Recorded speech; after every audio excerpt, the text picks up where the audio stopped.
तो पार्ट 2 ये चल रहा है और welcome back all of you. जिन लोगों को भी नहीं पता, जो इस बार पहली बार देख रहे हैं, वो अल्कोहल्स, फिनॉल्स, इथर, ये देखो, इधर की ओर देखो, एल्डिहाइड्स, कीटोन्स का पार्ट लिखा हुआ है, हेलो एल्केन्स का पूरा पार्ट ऊपर दिया हुआ है। तो जो लोग ऑनलाइन क्लासेस लेना चाह रहे हैं वो नीचे की ओर नंबर्स चल रहे हैं, वो कॉल कर लो। हो सकता है प्रॉब्लम आ रही हो बोर्ड की तैयारी के लिए, स्पेशली नीट वाले, जेई वाले, वो ज़रूर कॉल कर सकते हैं और अपनी तैयारी स्ट्रॉन्ग करो, स्ट्रॉन्ग होगी। फिलहाल इतनी चीज़ें करो, वो हेल्प होगी। पार्ट 1 आ चुका है कार्बोक्सिलिक एसिड का, जो देखा होगा इससे पहले। खैर, एल्डिहाइड कीटोन्स का ये एक लास्ट पार्ट बनता है, लेकिन इंपॉर्टेंट है कन्वर्जन्स के पॉइंट ऑफ व्यू से। दूसरा पॉइंट, कंसेप्चुअल बड़े स्ट्रॉन्ग है इसमें। एसिडिक नेचर जो कार्बोक्सिलिक एसिड का होता है उसके ऊपर हम लोग बात करेंगे। तो पहला पार्ट यही है। और जो लोग को थोड़ा सा भी डिप्रेशन, एंग्जाइटी या कॉन्फिडेंस की कमी है, वो ज़रूर ज़िंदगी अच्छी ही देखो। ज़िंदगी अच्छी एक अच्छा चैनल है, बहुत हेल्प मिलेगी। खैर, फिज़िकल प्रॉपर्टीज़ में सबसे इम्पोर्टेंट पार्ट ध्यान रखना है। कोई भी एसिड हो, कोई भी एसिड से, मान लो हम लोगों ने एक एसिड लिया, ये एसिटिक एसिड हम लोग ले रहे हैं, ये एक एसिटिक एसिड है। ध्यान रखना एक चीज़ का कि एसिटिक एसिड जो होता है वो, या कोई भी एसिड जो होता है, वो डाइमर फेज़ में रहता है। मतलब इतनी स्ट्रॉन्ग हाइड्रोजन बॉन्डिंग होती है दो मॉलिक्यूल्स के बीच में, तो हमेशा क्या होगा, जितने भी ओइक एसिड ग्रुप होते हैं उनका बॉइलिंग पॉइंट हमेशा ज़्यादा होता है एज कंपेयर टू अल्कोहल्स। अगर इक्वल वेट के, मॉलिक्यूलर वेट दोनों का बराबर होना चाहिए। जो भी एसिड, जैसे मान लो ये एक एसिड है और कोई भी अल्कोहल जो ले रहे हो कंपेयर करने के लिए, अगर दोनों का मासेस बराबर हैं तो बॉइलिंग पॉइंट तब भी किसका ज़्यादा होगा, कार्बोक्सिलिक एसिड का। रीज़न क्या है इसका? रीज़न ये है, ये hydrogen bonding, double hydrogen bonding. मतलब दो मॉलिक्यूल्स आपस में मिल जाते हैं। और ये एग्जाम्पल सॉल्यूशंस जो चैप्टर पढ़ा है फिजिकल में, उसमें भी ये एक बहुत इंपॉर्टेंट रोल प्ले करता है। तो ऐसा क्यों हो रहा है कि वाई कार्बोक्सिलिक, क्वेश्चन पूछा हुआ है कंसेप्चुअल में कि कार्बोक्सिलिक एसिड्स का बॉइलिंग पॉइंट ज़्यादा क्यों होता है as compare to even alcohols? Because they form dimers, और यहाँ पे इस बॉन्ड को तोड़ने के लिए बहुत ज़्यादा एनर्जी लगेगी। और यही एक और रीज़न होता है कि जो हमारे पास कार्बोक्सिलिक एसिड होते हैं हायर मॉलिक्यूलर वेट के, यानी कि अप टू 8 कार्बन से ज़्यादा वाले, वो नॉन वोलेटाइल होते हैं। मतलब वो उनके वेपर्स बनते ही नहीं, वोलेटाइल। तो ऐसा क्यों हो रहा है? क्योंकि उनके स्ट्रॉन्ग हाइड्रोजन बॉन्डिंग है, उनका एरोमा ही नहीं होगा। जो छोटे वाले हैं उनकी स्मेल जो होती है प्लीजेंट नहीं होती, एक नॉन प्लीजेंट स्मेल होती। लेकिन जो हायर हैं, जो जिनका मॉलिक्यूलर वेट ज़्यादा है, उनकी खासियत क्या है? उनका स्मेल ही नहीं होती। रीज़न ये है, वो वेपर्स बन ही नहीं रहे। तो डाइमर फेज जो होता है वो वेपर स्टेज में भी होता है। दूसरा आता है पॉइंट सोल्यूबिलिटी का, कि सोल्यूबिलिटी पानी में होगी कि नहीं। तो सोल्यूबिलिटी के लिए ज़रूरी क्या है कि हाइड्रोजन बॉन्ड बनाना चाहिए। तो तुम आसानी से जानते हो कि वाटर में वही चीज़ डिज़ोल्व होगी जो हाइड्रोजन बॉन्ड बना सके। तो जैसे एग्जाम्पल के तौर पे देखो, तो यहाँ से ये हाइड्रोजन ओ किसी भी एसिड से जो भी हम लेकर चलेंगे, ये एक एसिड से कनेक्ट हो जाएगा इस तरह से, RC डबल बॉन्ड हो। इसी तरह से ये भी कनेक्ट करेगा हाइड्रोजन बॉन्ड से। तो ओवरऑल कहने का मतलब ये है कि यस, पानी में डिज़ोल्व करते हैं, और ये वाला OH से कनेक्ट हो जाएगा, जो हमारे पास कनेक्शन है, ये C डबल बॉन्ड OR। तो ओवरऑल कहने का मतलब ये है कि ये सॉल्यूबल होगा। लेकिन जैसे जैसे मॉलिक्यूलर वेट बढ़ेगा, यानी कि 4 कार्बन से ज़्यादा होगा, तो सॉल्युबिलिटी कम होती। अब रीज़न क्या है? कोई चीज़ पानी में सॉल्यूबल इसलिए नहीं हो रही, पहली बात सॉल्यूबल इसलिए क्योंकि हाइड्रोजन बॉन्डिंग बना रही। लेकिन अगर सॉल्युबिलिटी घटती जा रही पानी में, इसका मतलब R ग्रुप बढ़ता जा रहा।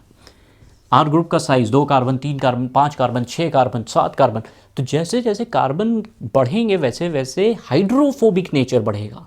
हाइड्रोफोबिक यानी पानी से रिपल्जन। तो ये हाइड्रोफोबिक नेचर बढ़ने की वजह से क्या होता है? हाइड्रोफोबिक नेचर बढ़ने की वजह से सॉल्युबिलिटी घट जाती है। तो ये 2 पॉइंट्स बहुत इंपॉर्टेंट हैं और क्वेश्चंस पूछे गए हैं कि carboxylic acids are they soluble in water up to a point, मतलब 4 कार्बन तक की, उसके बाद सॉल्युबिलिटी घटती है। रीज़न उसका यही है क्योंकि R ग्रुप बढ़ना शुरू होता है जो हाइड्रोफोबिक नेचर का है। नेक्स्ट पार्ट हम लोग आते हैं इसकी इंपॉर्टेंट केमिकल प्रॉपर्टी के ऊपर, और वो केमिकल प्रॉपर्टी याद रखना वन ऑफ द बेस्ट है, और इसके ऊपर कंसेप्चुअल बहुत स्ट्रॉन्ग आते हैं।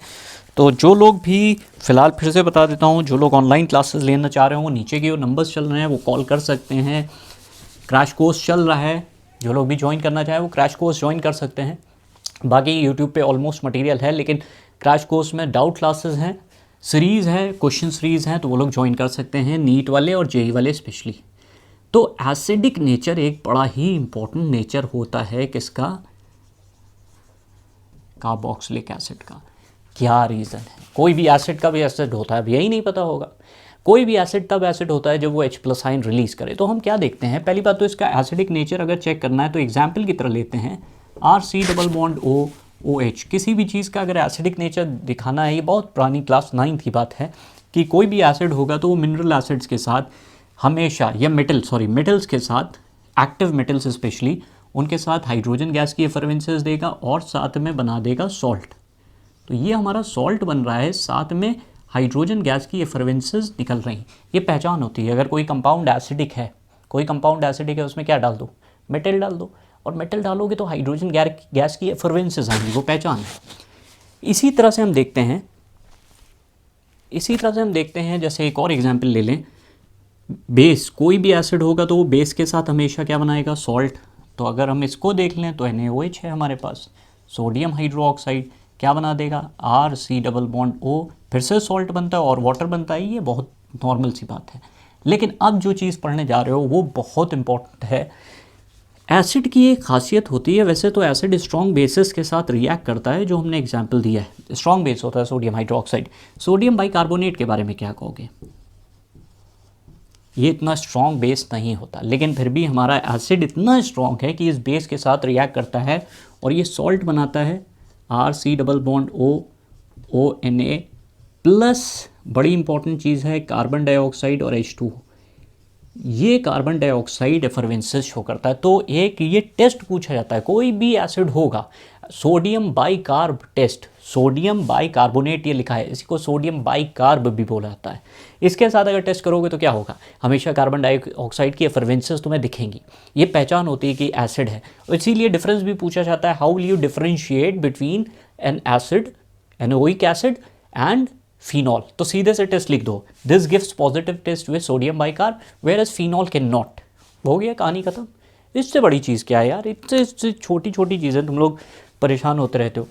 तो देखो, एसिड को हम लोग, एसिड ये होगा क्या, पानी में कोई भी ग्रुप अगर एसिड डाल दोगे, जैसे मान लो हम लोगों ने ये ग्रुप लिया, कोई भी एसिड है ये, जब पानी में डालते हैं तो होता क्या है, RC≡O के फॉर्म में टूटता है और H+ आयन निकल जाता है। ये H+ आयन तुम्हें पता है पानी में कैन नॉट एग्जिस्ट, क्योंकि बहुत ज़्यादा रिएक्टिव होता है, तो वाटर के साथ ये H3O+ आयन बना देता है। अब सवाल ये उठ रहा है, ये इतना एसिडिक है क्यों? रीज़न इसके एसिडिटी का ये होता है, गौर से देखो, रेजोनेंस, ये बॉन्ड यहाँ आया, ये बॉन्ड यहाँ आ गया, तो अगला स्ट्रक्चर जो रेजोनेटिंग स्ट्रक्चर बन रहा है वो RCO पे माइनस का चार्ज और यहाँ पे। तो ये एक इम्पॉर्टेंट पार्ट होता है, रेजोनेटिंग स्ट्रक्चर की वजह से ये बहुत ही ज़्यादा एक्टिव माना जाता है, एसिडिक होता है, और बहुत कंपाउंड्स में सबसे ज़्यादा एसिडिक नेचर ही कार्बोक्सिलिक एसिड का बोला जाता है। प्रॉब्लम ये शुरू होती है, यहाँ पे ध्यान रखने वाली बात ये है, अगर रेजोनेंस नहीं आता तो ज़रूर जाके ये लिस्ट पे ऊपर की ओर लिंक पे देख लेना, जाके रेजोनेंस के बारे में बताया गया है, कैसे रेजोनेंस होता है, वो कौन सी कंडीशंस हैं। अब पॉइंट ये उठता है कि हम लोग जो एसिडिक नेचर होता है वो कैसे बताते हैं। जैसे मान लो 2 कंपाउंड दे दिए हमने, है ना, 2 कंपाउंड दे दिया और बोला कि बताओ कौन ज़्यादा एसिडिक स्ट्रॉन्ग है, कौन ज़्यादा स्ट्रॉन्ग है। जैसे HCl, कहा भाई हमने HCl दे दिया और एक तुम्हें दे दिया बेंजोइक एसिड। अब पूछा बताओ इन दोनों में से ज़्यादा एसिडिक कौन है। तो इसको टेस्ट करने के लिए हम लोग एक मेजरमेंट यूनिट रखते हैं जिसको हम कहते हैं pKa। क्या कहते हैं?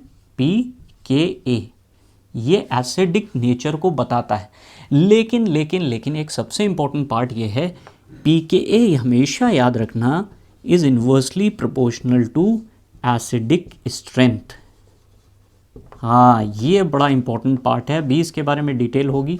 जितना ज़्यादा एसिडिक कोई कंपाउंड होगा उसका pKa उतना कम होगा। जैसे HCl का -7 के आसपास आता है और इसका आता है 4.19 लगभग pKa। तो आसानी से देख सकते हो pKa इसका ज़्यादा है तो ये कम एसिडिक है। तो ये एक स्ट्रॉन्ग कंसेप्ट होता है। इसी तरह से pKb भी आने वाले टाइम पे आएगा, तो pKb भी इन्वर्सली, ये बेस के बारे में बता रहा है, याद करो अब Kb और pKa ये कहाँ पढ़े हैं? इक्विलिब्रियम कॉन्स्टेंट्स याद करो, आयनिक इक्विलिब्रियम क्लास 11th में। ओह दिमाग ही नहीं जा रहा है तो pKb इन्वर्सली प्रोपोर्शनल होता है बेसिक नेचर के, बेसिक स्ट्रेंथ के। अब हम लोगों को यही देखना है, एक बड़ा इंपॉर्टेंट क्वेश्चन बनता है कि pKb और pKa के ऊपर कई क्वेश्चंस मिलेंगे, उनमें से कुछ इंपॉर्टेंट हम लोग डिस्कस करने जा रहे हैं। जैसे मान लो एक बड़ा इंपॉर्टेंट पार्ट होता है कि फिनॉल भी एसिडिक होता है, याद करो फिनॉल एसिडिक होता है, हाँ भाई फिनॉल एसिडिक होता है, बेस नहीं होता, इसके बारे में पहले भी डिस्कस हो चुका है। और एक कंपाउंड हम ले लेते हैं CH3COO-, तो इसके बारे में डिस्कशन पहले भी हुआ है। कौन ज़्यादा एसिडिक होगा? ये ज़्यादा एसिडिक होता है, ये कम एसिडिक होता है। जो रीज़न दिए जाते हैं कि भाई इसके तो 2 ही रेजोनेटिंग स्ट्रक्चर्स बनते हैं, क्योंकि अगर कोई एसिड है तो हम लोगों ने ये चीज़ डिस्कस की है अल्कोहल्स फिनॉल्स में, हम उसके कॉन्जुगेट बेस को देखते हैं। तो जैसे इसका कॉन्जुगेट बेस बना फिनॉक्साइड आयन, कॉन्जुगेट बेस का मतलब क्या हो गया? कॉन्जुगेट बेस का मतलब ये हो गया जब H+ आयन निकल गया तो बचा क्या, तो ये बन गया, इसको कहते हैं फिनॉक्साइड आयन। यहाँ से एसीटेट आयन बन गया, ये एसीटेट आयन है।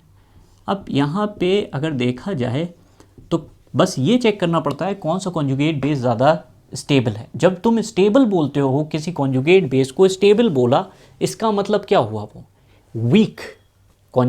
स्टेबल का मतलब वीक। तो यहाँ पे ये कॉन्जुगेट बेस स्टेबल होता है, उसका रीज़न बता देता हूँ। यहाँ से रेजोनेंस होगा, यहाँ पे ऑक्सीजन पे नेगेटिव चार्ज आएगा, तो यहाँ पे ओवरऑल दोनों ही रेजोनेटिंग स्ट्रक्चर्स में जो नेगेटिव चार्ज है वो कहाँ पे है? ऑक्सीजन पे। यहाँ पे क्या होगा जब रेजोनेंस आप कराना शुरू करोगे, और इसके लिए बाकायदा लिंक दे रहा हूँ फिनॉल का, कि वहाँ पे जब आप रेजोनेटिंग स्ट्रक्चर कराओगे 5 रेजोनेटिंग स्ट्रक्चर्स आएंगे, जबकि यहाँ पे 2 ही हैं। इसीलिए क्वेश्चन भी पूछा जाता है कि carboxylate ion although it has less number of canonical structures, ये जो स्ट्रक्चर्स हैं ना रेजोनेटिंग स्ट्रक्चर्स को ही कैनोनिकल स्ट्रक्चर्स बोलते हैं। हाँ, तो ये कैनोनिकल स्ट्रक्चर्स 2 ही हैं, जबकि फिनॉक्साइड आयन के 5 रेजोनेटिंग स्ट्रक्चर्स हैं, लेकिन ये ज़्यादा स्टेबल है, ये कम। रीज़न ये है, इसके 5 कैनोनिकल स्ट्रक्चर्स बनेंगे, लिंक में दे दूंगा फिनॉल में, वहाँ पे जाके आप देखोगे 5 स्ट्रक्चर्स बनेंगे, लेकिन क्या होगा? 3 में कार्बन के ऊपर नेगेटिव चार्ज आएगा रेजोनेंस की वजह से, और कार्बन लेस इलेक्ट्रोनेगेटिव होता है, उसके पर नेगेटिव चार्ज आने का मतलब वो अनस्टेबल रहेगा। तो 5 में से 3 तो अनस्टेबल होगा, इसीलिए ये ज़्यादा स्टेबल होता है कार्बोक्सिलिक एसिड। बहुत इंपॉर्टेंट क्वेश्चन है, और आने वाले टाइम पे जब कंसेप्चुअल्स होंगे उनमें ये डिस्कशन होगा कि क्या हो सकता है। एक क्वेश्चन और बड़ा इंपॉर्टेंट है कि ये तो हमें पता है भाई कि COOH ग्रुप हमारा क्या होता है? एसिडिक होता है। कौन सा ग्रुप ऐसा लगा दें? अब एसिडिक स्ट्रेंथ की बड़ी इंपॉर्टेंट कंडीशन होती है electron withdrawing group. Electron withdrawing group अगर इस पे अटैच करा दोगे, और इलेक्ट्रॉन विड्रॉइंग ग्रुप अगर ऐड होगा तो वो क्या करेगा? एसिडिक स्ट्रेंथ को बढ़ा देता है।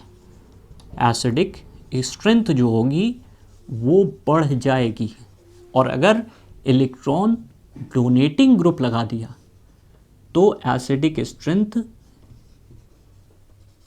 क्या होगी? घट जाएगी। इसका बहुत बढ़िया एग्जाम्पल देने जा रहा हूँ। देखो, अगर याद हो तो NO2 बहुत अच्छा इलेक्ट्रॉन विड्रॉइंग ग्रुप होता है। NO2 एक अच्छा इलेक्ट्रॉन विड्रॉइंग ग्रुप होता है।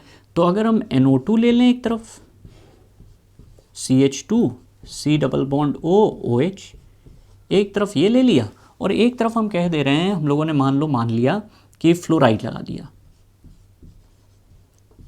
तो फ्लोराइड से बहुत स्ट्रॉन्ग होता है NO2। NO2 का इलेक्ट्रॉन विड्रॉइंग ग्रुप इतना इफेक्ट ज़्यादा है, ये ज़्यादा एसिडिक हो जाएगा और ये कम होगा। क्यों? क्योंकि NO2 इलेक्ट्रॉन विड्रॉइंग बहुत स्ट्रॉन्ग ग्रुप है। इसका एक और एग्जाम्पल है, और बढ़िया एग्जाम्पल देखना है तो ये देखो, सपोज करो हमने 3 एग्जाम्पल लिए। HCOOH बहुत इंपॉर्टेंट क्वेश्चन है ये, फॉर्मिक एसिड, एसिटिक एसिड, और एक और ले लिया बेंजोइक एसिड। क्वेश्चन ये बताना है कि इन तीनों में से सबसे ज़्यादा स्ट्रॉन्ग एसिड कौन सा है। तो हमें एक चीज़ को तो देखना ही देखना है, वो क्या है? इलेक्ट्रॉन विड्रॉइंग ग्रुप COOH से कहाँ जुड़ा है। देख सकते हैं तो यहाँ पे हमें दिख रहा है CH3। CH3 इलेक्ट्रॉन विड्रॉइंग नहीं, इलेक्ट्रॉन डोनेटिंग होता है। इसलिए भाई साहब अब इन दोनों में देखते हैं, ये फिनाइल और hydrogen. Phenyl group electron withdrawing भी है, एक तरफ इलेक्ट्रॉन विड्रॉइंग ग्रुप होता है फिनाइल, लेकिन बहुत कम। जैसे फिनाइल सबसे कम माना जाता है, फिर आयोडाइड इससे ज़्यादा होता है, फिर ब्रोमाइड होगा, फिर क्लोराइड होगा, फिर फ्लोराइड होगा, ऐसे बढ़ता चला जाता है, फिर साइनाइड होगा, फिर NO2 होगा, ऐसे करके चलता चला जाता है। तो यहाँ पे फिनाइल ग्रुप है, इलेक्ट्रॉन विड्रॉइंग है, लेकिन साथ में थोड़ा बहुत रेजोनेंस का असर आ रहा है। यहाँ पे जबकि ऐसा कुछ नहीं है, तो यहाँ पे सबसे कम तो ये हो गया क्योंकि इलेक्ट्रॉन डोनेटिंग ग्रुप लगा है। यहाँ पे इलेक्ट्रॉन विड्रॉइंग भी है, लेकिन साथ में इसका रेजोनेंस इफेक्ट जो होता है वो एसिडिक नेचर को थोड़ा घटाता है। अभी जो इलेक्ट्रॉन विड्रॉइंग ग्रुप है वो बिकॉज ऑफ ये कार्बन कौन सा है, sp2 हाइब्रिडाइज्ड, और sp2 हाइब्रिडाइज्ड इलेक्ट्रॉन खींचता है, तो -I इफेक्ट लग रहा है, लेकिन +R भी थोड़ा सा लगता है। तो फर्स्ट नंबर ये हो गया, सेकंड सबसे कम जो हो गया, सबसे ज़्यादा कौन सा हो गया, ये, उसके बाद ये, और उसके बाद ये बड़ा इंपॉर्टेंट कंसेप्ट है, ये बहुत ही ज़्यादा इंपॉर्टेंट कंसेप्ट। तो ये एसिडिक नेचर का एक और एग्जाम्पल बहुत बढ़िया आता है मेरी समझ से, जो इसका एग्जाम्पल एक दे सकते हैं, वो बेंजोइक एसिड का एग्जाम्पल बनता है। जैसे ये बेंजोइक एसिड है, अब बेंजोइक एसिड में ये ज़्यादा स्टेबल होगा, मतलब एसिडिक होगा, ये ज़्यादा एसिडिक होगा, OCH3, या ये ज़्यादा एसिडिक होगा। यहाँ से देख सकते हैं NO2 ग्रुप तो भाई बहुत इलेक्ट्रॉन विड्रॉइंग होता है, NO2 बहुत ही ज़्यादा इलेक्ट्रॉन विड्रॉइंग ग्रुप है, जबकि OCH3 इलेक्ट्रॉन डोनेटिंग होता है, रेजोनेंस की वजह से अपने इलेक्ट्रॉन को ट्रांसफ़र इधर की ओर करता है। तो ये इलेक्ट्रॉन विड्रॉइंग है, यहाँ पे ऐसा कुछ नहीं लगा है। ये जितना भी, अब ये चीज़ याद रखनी पड़ती है, एसिडिक नेचर जो होता है, एसिडिक नेचर अभी इसके ऊपर डिस्कशन भी होता है, directly proportional to -I effect, directly proportional, और इन्वर्सली प्रोपोर्शनल होता है +I इफेक्ट के। तो हम देख सकते हैं यहाँ पे ये -I इफेक्ट शो कर रहा है, ये +I, तो ऑटोमेटिकली सबसे ज़्यादा एसिडिक ये हो गया, उससे कम ये, और सबसे कम ये, क्योंकि यहाँ +I इफेक्ट लग रहा है, सिंपल। तो ये 2-3 चीज़ें होती हैं। अब हम लोग डिस्कस करते हैं कि एक और इम्पॉर्टेंट पार्ट होता है, अक्सर सुना होगा एनहाइड्राइड, ऑयल हैलाइड, ईस्टर वीस्टर, ये सब सुना होगा, इनको डेरिवेटिव्स कहते हैं, इनको कहते हैं एसिड डेरिवेटिव्स, इनको बोला गया है एसिड डेरिवेटिव्स। ये बना ही कहाँ से जाते हैं, एसिड से। जैसे सबके नाम बड़े मशहूर हैं, ऑयल हैलाइड, ऑयल हैलाइड कौन सा ग्रुप होता है, RC+O Cl। इसी तरह से एनहाइड्राइड होता है, इसी तरह से एनहाइड्राइड होता है, वो ग्रुप होता है RC+O OC+O, R ग्रुप होता है, होगा ना। और एक ग्रुप होता है जो बहुत ही इंपॉर्टेंट माना जाता है, ये सब के बारे में डिटेल हो चुकी है, अमाइड ग्रुप भी एक होता है। अमाइड ग्रुप क्या होता है, RC+O NH2, इसको कहते हैं अमाइड ग्रुप, है ना। एक और ग्रुप होता है ईस्टर, ईस्टर ग्रुप होता है RC+O OR। ये सब कहाँ से बनाए जाते हैं, ये सब बनाए जाते हैं एसिड से। तो कैसे बनाने हैं इनके बारे में हम लोग डिटेल करने जा रहे हैं। सबसे पहले ईस्टर को लेते हैं, ईस्टर के ऊपर क्वेश्चंस भी पूछे गए हैं। फॉर्मेशन ऑफ ईस्टर, कैसे बनेगा ईस्टर, अरे पुरानी चीज़ है। ईस्टर का मतलब होता है एसिड और अल्कोहल को रिएक्ट करा दो। जैसे एग्जाम्पल मान लो हम लोगों ने करा, ये लिया कोई एसिड लिया, अब ध्यान से यहाँ एक चीज़ देखने वाली है, उसको ध्यान रखना बस। अल्कोहल को हम ऐसे उल्टा करके लिख दे रहे हैं अपनी आसानी के लिए, ये रिएक्शन रिवर्सिबल होता है, एसिडिक मीडियम में होता है। यहाँ से ध्यान से देखना, OH निकल रहा है किससे, एसिड ग्रुप से, H निकल रहा है अल्कोहल से। ईस्टरिफिकेशन एसिडिक नेचर बताता है किसका, अल्कोहल का, याद रखना। अब पूछा जाए कि अल्कोहल का कौन ज़्यादा एसिडिक, ये कौन सा, esterification is the process which is an important way for the alcohol to be an acidic। It's a test actually, ये एक टेस्ट है जो उससे पता चलता है कि अल्कोहल जो है एसिडिक नेचर शो कर रहा है। तो यहाँ से हमारे पास गौर से देखो तो चीज़ बनी RC+O OR प्लस H2O। अब इसमें ईल्ड पूछी जाती है कि हमें अगर ईस्टर, कई बार क्वेश्चन आया how will we increase the yield of ester, ester की ईल्ड कैसे बढ़ानी पड़ेगी। ये रिएक्शन इक्विलिब्रियम में है, क्लास 11 फिर से ली चार्टलियर प्रिंसिपल।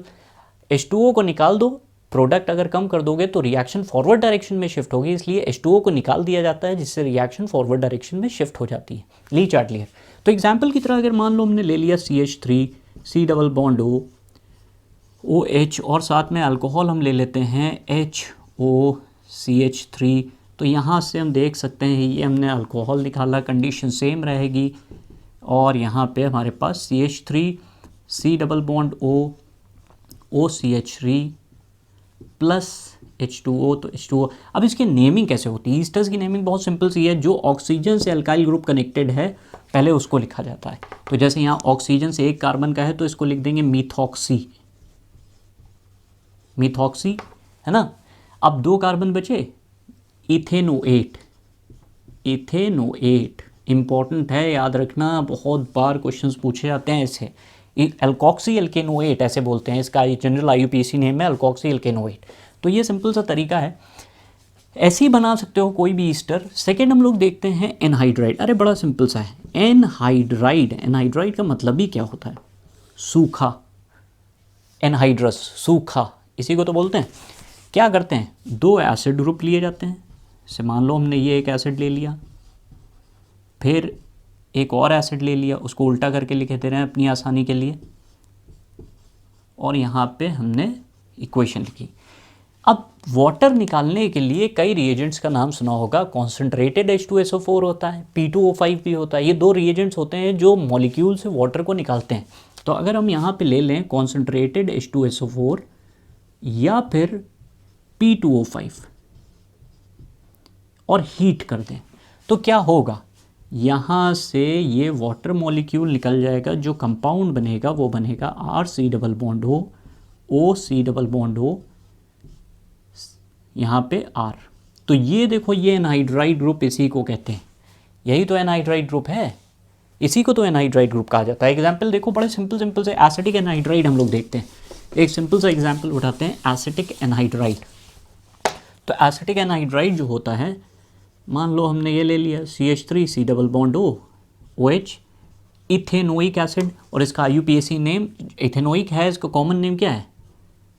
हाँ, कॉमन नेम से ज़्यादा ये जाना जाता है एसिटिक एसिड। अब ज़रा देखो, यहाँ से वाटर मॉलिक्यूल निकाल दिया, जो चीज़ बची उसे जोड़ दो, जोड़ने के बाद हमारे पास क्या ये चीज़ नहीं आ रही, CH3 C double bond O OC double bond O CH3। कितना सिंपल है, इसी को कहते हैं एसिटिक एनहाइड्राइड। कई बार इसको इस फॉर्म में भी लिखा होता है, कई जगहों पे तुमने देखा होगा, इसको यूँ करके लिख देते हैं, इसको यूँ। तो ये एसिटिक एनहाइड्राइड है, कितना सिंपल सा तो पार्ट है। अब देखते हैं ऑयल हैलाइड। ऑयल हैलाइड कैसे बनता है, ये भी सीखने वाली बात है, क्योंकि इसके ऊपर क्वेश्चन बहुत मिलते हैं, बहुत इंपॉर्टेंट क्वेश्चन बनते हैं। ऑयल हैलाइड, तो ऑयल हैलाइड कैसे बनाया जाएगा, बहुत सिंपल सा तरीका है। इसके लिए हेलोजिनेटिंग एजेंट्स का यूज़ होता है, जो हेलोएल्केन्स में पढ़ाया गया। हेलोएल्केन्स में जाके देखोगे, दिख जाएगा, thionyl chloride SOCl2, very important, thionyl chloride. दूसरा PCl5 PCl3, ये सब क्या होते हैं, ये सब OH हटा के Cl ले आते हैं। तो जैसे मान लो हमने ले लिया RC double bond O OH, तो यहाँ पे OH ग्रुप है, इसको हटाना है हमने, SOCl2 ले लिया। क्या करेगा ये, OH को हटा देगा, Cl ले आएगा, इसलिए इंपॉर्टेंट रिएक्शन होता है। क्यों? क्योंकि इसके जो 2 बाई प्रोडक्ट बन रहे हैं, सल्फर डाइऑक्साइड और HCl, ये दोनों गैसेस हैं, ये उड़ जाएंगे, वोलेटाइल हैं, उड़ गए तो हमारे पास सिर्फ कौन सा कंपोनेंट बचा, इसीलिए थायोनिल क्लोराइड इतना इंपॉर्टेंट होता है। तो थायोनिल क्लोराइड एक बहुत ही इंपॉर्टेंट पार्ट है। PCl5 अगर ले लोगे तो हमारे पास क्या बन जाएगा, RC double bond O Cl, और साथ में POCl3 बनता है एक, और साथ में HCl बन जाता है। ठीक इसी तरह से अगर इसमें PCl3 ले लें, PCl3, तो भी हमारे पास ऑयल हैलाइड ही बनेगा, बस प्रोडक्ट फ़र्क आ रहे हैं, H3PO3 बन जाता है, ख़त्म। ये है सिंपल सा खेल। तो ओवरऑल कहने का मतलब ये है कि अगर इस रिएजेंट को लेकर चल रहे हो तो इस तरह से काम होता है। तो हमारे पास ये हो गया ऑयल हैलाइड का केस। नेक्स्ट पार्ट हम लोग क्या देखने जा रहे हैं, अब आती है बात अमाइड की। तो भाई कैसे बनाएं, ये भी बहुत इंपॉर्टेंट रिएक्शन है, बहुत ज़्यादा इंपॉर्टेंट रिएक्शन है। अमाइड बनाने की, अमाइड सिंथेसिस कैसे होती है, मान लो कोई भी ओइक एसिड ले लिया, ठीक, कोई भी ओइक एसिड को ट्रीट करा दिया हमने अमोनिया के साथ। अब ध्यान से देखना, बड़ी इंपॉर्टेंट रिएक्शन है। ये एसिड होता है, ये बेस होता है। एसिड बेस रिएक्शन की वजह से एक सॉल्ट मिलेगा जिसे हम कहेंगे RC double bond ONH4 plus, और यहाँ पे माइनस का चार्ज। उसका रीज़न ये है अमोनियम, जो H निकला उसने एक्सेप्ट कर लिया और ये बेस बन गया। इक्विलिब्रियम पे हुई, इसको ज़बरदस्त हीटिंग की जाती है। एसिडिक हाइड्रोलिसिस भी कर सकते हैं विद हीटिंग। तो क्या होगा, ये कन्वर्ट हो जाएगा RC डबल बॉन्ड ONH2 में। इम्पॉर्टेंट रिएक्शन है, बहुत ही ज़्यादा इंपॉर्टेंट है। जैसे मान लो हमने ले लिया CH3COOH, ये एसिड लिया, इसको ट्रीट कर देते हैं अमोनिया के साथ। तो हम लोग डायरेक्टली अब चीज़ लिख सकते हैं, हीटिंग कर दी गई, बहुत स्ट्रॉन्ग हीटिंग, और उसके बाद हम इसको डायरेक्टली लिख सकते हैं इथेनामाइड। 2 कार्बन का है, एथेनामाइड। तो ये एक इम्पॉर्टेंट रिएक्शन है, इसको ध्यान रखो। ये सारी चीज़ें, ये जो डेरिवेटिव्स हैं, ये अपने आप में बहुत ही इंपॉर्टेंट रिएक्शन रोल प्ले करते हैं। अब आते हैं हम लोग एक इसके पार्ट के ऊपर कि एसिड को रिड्यूस कैसे करते हैं। तो एसिड का रिडक्शन कैसे होता है, पहले भी अल्कोहल फिनॉल्स में भी हो चुका है कि हम लोगों ने ये देखा था कि रिडक्शन कैसे होता है। तो एसिड का एक चीज़ याद रखना, सबसे इम्पॉर्टेंट पार्ट ये है, एसिड रिड्यूस होता है 2 चीज़ों से। रिड्यूस होके जाता कहाँ है, अल्कोहल बनाता है। तो अगर या तो तुम लेकर चलो बहुत ही strong reducing agent lithium aluminium hydride, और B2H6 एक बहुत ही इंपॉर्टेंट रिएजेंट होता है डाइबोरेन, जो एसिड को कन्वर्ट करता है अल्कोहल में, और बाकी सेकेंड स्टेप में तो वाटर के साथ ट्रीटमेंट होता ही है। तो जितने कार्बन तुम लेकर चले हो उतने कार्बन का अल्कोहल बन जाएगा। फॉर एग्जांपल, ये क्वेश्चन कई बार आया है, क्वेश्चन ही आया है, ये यहाँ पे हम लेकर चले, इस तरह का क्वेश्चन पूछा गया है। B2H6 यहाँ लगा दिया गया था, B2H6 के साथ हमारे पास बन गया था CH3। जितने कार्बन है उतने कार्बन का अल्कोहल बनेगा। यहाँ पे सेकंड स्टेप में याद रखो H2O यूज़ होता है। डाइबोरेन की एक स्पेशलिटी होती है, ये ओइक एसिड को कन्वर्ट कर देता है अल्कोहल में, ईस्टर को नहीं करता। जैसे लिथियम एल्युमिनियम हाइड्राइड ईस्टर को भी रिड्यूस करता था, B2H6 केवल कर पाता है किसे, एसिड को। ये अल्कोहल ईस्टर को नहीं करता, हेलो एल्केन्स को नहीं करता, नाइट्रो कंपाउंड्स को नहीं करता। तो स्पेशलिटी है B2H6 का, इसीलिए इंपॉर्टेंट ये बन जाता है, बहुत ही इंपॉर्टेंट। अब भाई एक रिएक्शन तुम लोगों को पहले दिखा दें, ये क्वेश्चन बहुत बार पूछा गया है। ये है प्रोपेनोइक एसिड, इसमें हमने डाला क्या, एक कंपाउंड, उसको यूज़ करो। जैसे मान लो हमने ब्रोमीन ले लिया, ब्रोमीन भी ले सकते हैं और क्लोरीन, जो भी लेना चाहो। रेड फॉस्फोरस होना चाहिए और हीटिंग हो जाए। ये क्या करता है, फंक्शनल ग्रुप ओइक एसिड है, अल्फा कार्बन ढूंढो। तो फंक्शनल ग्रुप से जो डायरेक्टली अटैच्ड कार्बन होता है उसे कहते हैं अल्फा कार्बन। अल्फा कार्बन, उससे जुड़े हुए हाइड्रोजन को कहते हैं अल्फा हाइड्रोजन। 2 दिख रहे हैं, एक नॉकआउट होता है और वहाँ पे Br लग जाता है, और इसको कहते हैं अल्फा हेलो एसिड। अल्फा का मतलब अल्फा पोजीशन पे हेलोजन लगा हुआ है और एसिड है। तो ये रिएक्शन का नाम याद रखना, one of the best reaction है कन्वर्जन्स के लिए भी, और पूछी जाती है Hell Volhard Zelinsky reaction. Hell Volhard Zelinsky reaction, Hell Volhard Zelinsky reaction. इसी को शॉर्ट फॉर्म में HVZ भी बोलते हैं, HVZ। बहुत बहुत इंपॉर्टेंट रिएक्शन है, और ये कन्वर्जन्स के फॉर्म में तो इतना पूछा गया है। हमेशा क्या होता है इसमें, सबसे इंपॉर्टेंट पॉइंट ये है, एसिड ऐसा ढूंढना है जिसमें अल्फा हाइड्रोजन दिखे। जैसे एल्डोल कंडेंसेशन एल्डिहाइड्स में होता है ना, अल्फा हाइड्रोजन ढूंढते हैं, वैसे ही अगर ये 2 चीज़ें रेड फॉस्फोरस हेलोजन दिख गया तो समझ लेना वहाँ पे हेल-वोल्हार्ड ज़ेलेंस्की लग रहा है। ज़रूरी क्या है कि वहाँ पे क्या होना चाहिए, क्या होना चाहिए, सबसे ज़रूरी चीज़ ये है अल्फा हाइड्रोजन होना चाहिए। जैसे ये क्वेश्चन देखो, इंपॉर्टेंट है, बहुत इंपॉर्टेंट क्वेश्चन पूछा गया था। इसको कहा गया, हमें बनाना था इथेनोइक एसिड से इथेनोइक एसिड से हमें बनाना था propane dioic acid, propane dioic acid. अब प्रोपेन डायोइक एसिड का मतलब 2 ओइक एसिड 1 और 3rd position propane 1,3 dioic acid, इसे लिखना ज़्यादा सही है 1,3 डायोइक एसिड, यानी कि ये बनाना था CH2COOH COOH। तो इसको हम इस तरह से लिखते हैं क्योंकि बना नहीं सकते इस चीज़ को वैलेंसी मेंटेन, तो इसमें करना कुछ नहीं था, इसमें HVZ लगाना था। HVZ का मतलब कोई भी क्लोरीनेशन करा दिया मान लो रेड फॉस्फोरस की प्रेजेंस में, तो यहाँ पे CH2Cl हो गया, C डबल बॉन्ड OH हो गया, उसके बाद यहाँ KCN याद करो, पोटेशियम साइनाइड बहुत इंपॉर्टेंट ग्रुप होता है, डायरेक्टली एसिड में कन्वर्ट करता है, इससे पहले ही हुआ है। इथेनॉल की प्रेजेंस में ये करवाते हैं रिएक्शन, तो यहाँ से Cl हट के KCl निकल जाएगा, CH2CN आ जाएगा और COH, और उसके बाद इसकी कंप्लीट हाइड्रोलिसिस डाइल्यूट HCl की प्रेजेंस में कर देनी थी, और यहाँ CN हट के COH आ जाता, CH2COOH और COOH। इंपॉर्टेंट है वोलार्ड-ज़ेलिंस्की रिएक्शन का एक बहुत ही इंपॉर्टेंट रिएक्शन। तो ऐसे ही क्वेश्चंस, ऐसे ही कन्वर्जन्स होते हैं, तब जाके मज़ा आती है। तो टॉपिक ख़त्म होने वाला है, फिर से एक बार रिकॉल करे दे रहा हूँ, जो लोग पढ़ रहे हैं ध्यान से, अच्छी मेहनत कर रहे हो, अगर ऑनलाइन क्लासेस करना चाहो तो वो कर सकते हो, नीचे के वो नंबर्स चल रहे हैं और बहुत इंपॉर्टेंट पार्ट्स ये सब होते हैं। जो लोग नीट की तैयारी कर रहे हैं वो लोग भी कॉल कर सकते हैं, नंबर्स देख के जेई वाले भी तैयारी कर सकते हैं। क्रैश कोर्स चल ही रहा है तो उसमें डाउट क्लासेस वगैरह चल रही हैं, उसमें हेल्प अच्छी खासी मिल रही लोगों को, तो अगर ज्वाइन करना हो आप नंबर नीचे चल रहे हैं वो कॉल कर सकते हो। डाउट क्लासेस हैं, क्वेश्चन सीरीज़ है, एक तरह की सीरीज़ डेवलप करी है जो हेल्प करेगी, तो ज़िंदगी अच्छी ज़रूर चैनल देखो। नेक्स्ट पार्ट हमारे पास एक और बड़ा इंपॉर्टेंट पार्ट आता है बेंजोइक एसिड। एक चीज़ याद रखना बेंजोइक एसिड के बारे में, benzoic acid Meta directing group है, 2 काम है, डीएक्टिवेटिंग और मेटा डायरेक्टिंग। तो अगर सीखना है एक्टिवेटिंग डीएक्टिवेटिंग तो लिंक दे रहा हूँ ऊपर जाके, activating deactivating group, ortho para directing groups, ये सब क्या होते हैं ये लिंक दे रहा हूँ, उसमें मिल जाएगा। तो ये डीएक्टिवेटिंग ग्रुप होता है, साथ में मेटा डायरेक्टिंग ग्रुप भी होता है।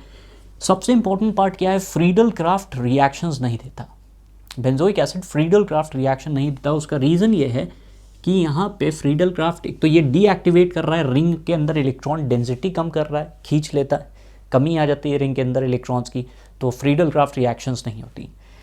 अब इसमें रिएक्शन हेलोजिनेशन करवा दो आप तो देखोगे FeBr3 ले लिया, तो ये सिंपल सा हेलोजिनेशन रिएक्शन है और मेटा पोजीशन पे आके Br जुड़ जाएगा क्योंकि मेटा डायरेक्टिंग ग्रुप है, ये क्वेश्चन पूछा हुआ है, मेटा डायरेक्टिंग ग्रुप है। इसी तरह से अगर हम नाइट्रेशन करा दें, नाइट्रेशन का जो नाइट्रेटिंग एजेंट्स होते हैं वो होता है कॉन्सेंट्रेटेड HNO3 या प्लस कॉन्सेंट्रेटेड H2SO4, तो वैसे ही ये डीएक्टिवेटिंग ग्रुप है, इसलिए इसके अंदर कंडीशंस बहुत स्ट्रॉन्ग लगती हैं।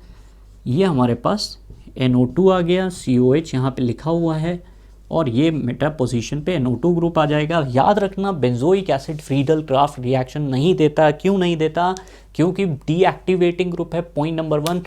पॉइंट नंबर 2, लुईस एसिड जो होता है वो, क्योंकि जितने भी फ्रीडल क्राफ्ट कराते हैं उसमें लुईस एसिड लेकर चलते हैं, देखना लुईस एसिड होगा AlCl3।